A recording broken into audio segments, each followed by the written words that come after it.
Hi friends, today we're making delicious berry marshmallows. Fluffy, gentle and easy if you follow all the steps correctly.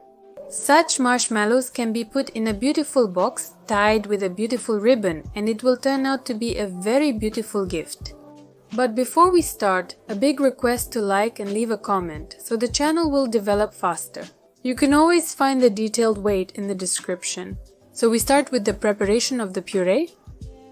Keep in mind that you need to take more apples and berries by weight initially so that you end up with as much puree as indicated in the ingredients. I washed the apples, cut them into 4 parts, removed the seeds and will bake in the microwave for 5 minutes until the apples are soft. You can bake in the oven, but it takes longer, about 15 to 20 minutes. Now I blend the apples and remove the peel through a sieve. You get a gentle puree.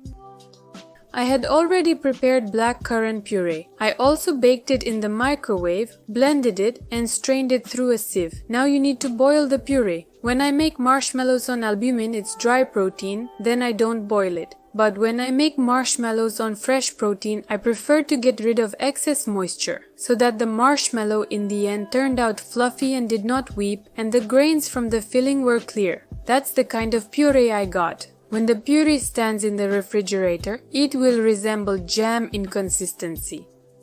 Put the puree in the refrigerator until fully cooled. It took me about 3 hours. Before you start making marshmallows, you need to prepare parchment on which you will be depositing and a bag with a nozzle. The marshmallow stabilizes quickly. Into the mixer bowl, put 250 grams of chilled puree and 1 room temperature egg white. This same recipe in the same proportions is suitable for albumin. The only thing is, the albumin needs to be soaked in water in advance. 10 grams of albumin and 60 milliliters of warm water. I start the mixer at maximum power and begin whipping immediately. When the puree and whites began to lighten and increase in volume, 5 minutes passed for me after the start of whipping. I start adding sugar. I do this in batches. It's very important to whip the mixture until thick peaks form. A well-beaten mass is the key to a fluffy good marshmallow. Look at what it should turn out to be. Nothing adheres or drops. A very fluffy cap on the bun. I've spent around 15 minutes, but I wouldn't recommend focusing on time. Look specifically at the consistency. If you're using a stationary mixer, you can combine both the syrup and the puree whipping. If you're using a hand mixer, first whip the egg whites, then cook the syrup. Cook the syrup.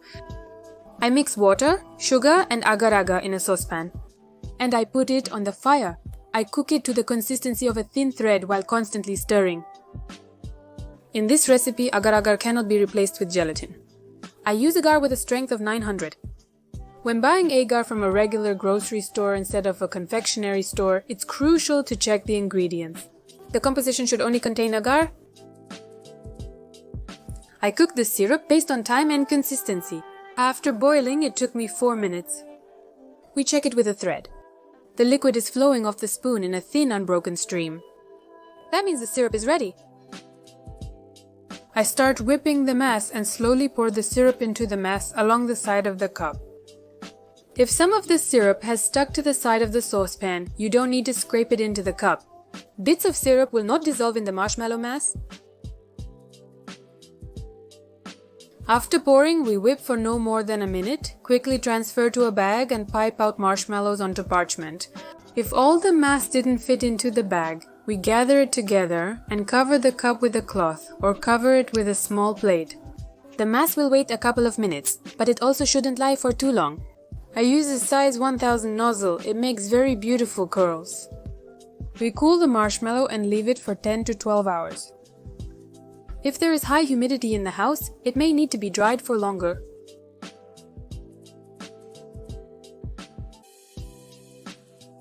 An hour has passed and the marshmallow is no longer sticky as the agar has set. Over time, we sandwich the 2 halves together and roll the marshmallows in sugar powder. How to check the readiness of the marshmallow? Take 2 halves, pinch them, dust them, and leave for 20 to 30 minutes. If the sugar powder does not get wet, you can collect the remaining marshmallows. If the marshmallows have dried out, put the collected marshmallow in a container and leave it in the refrigerator for 30 minutes to an hour. The moisture will distribute and the shell of the marshmallow will become softer. That's how we got such a fluffy, very tasty marshmallow. Remember, the recipes are available below the video. Don't forget to save the video and subscribe to the channel. There's still a lot of delicious things ahead. That's all from me today. Yo, Sasha. Bye, bye.